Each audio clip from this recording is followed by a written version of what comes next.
Hi everyone, I'm Rob, and today I'm going to show you our new Facet by Ken Onion.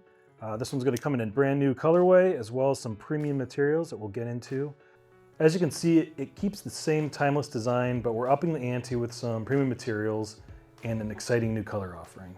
This version of the Facet has the standard features: that same sheep's foot design, nice long thumb ramp, fantastic ergonomic angles, and a signature open concept flipper.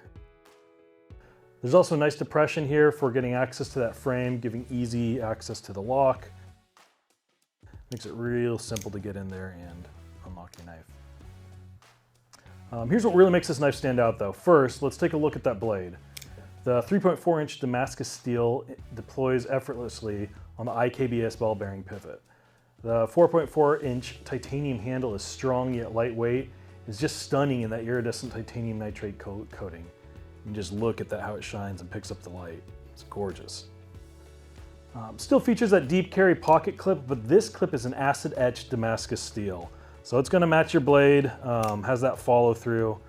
Very thick, very robust clip. It's not gonna break on you anytime soon. Very, very strong, and just a stunning piece hanging out of the pocket. I've always liked the Facet, but this one is just so awesome. It's my new favorite. Obviously the Damascus blade is stunning. That iridescent titanium nitrate handle is kind of a showstopper for me. It comes with the lanyard and then matching titanium nitride bead on there. Just, you get a little bit of extra purchase, a little bit of extra room, but of course it's just fun flair. And then of course having such a robust pocket clip, it's really gonna hold up over time. This is honestly my new favorite knife and I can't recommend it enough. So if you're looking for your next showstopper knife, I highly recommend the new version of the Facet, made by CRKT, designed by Ken Onion.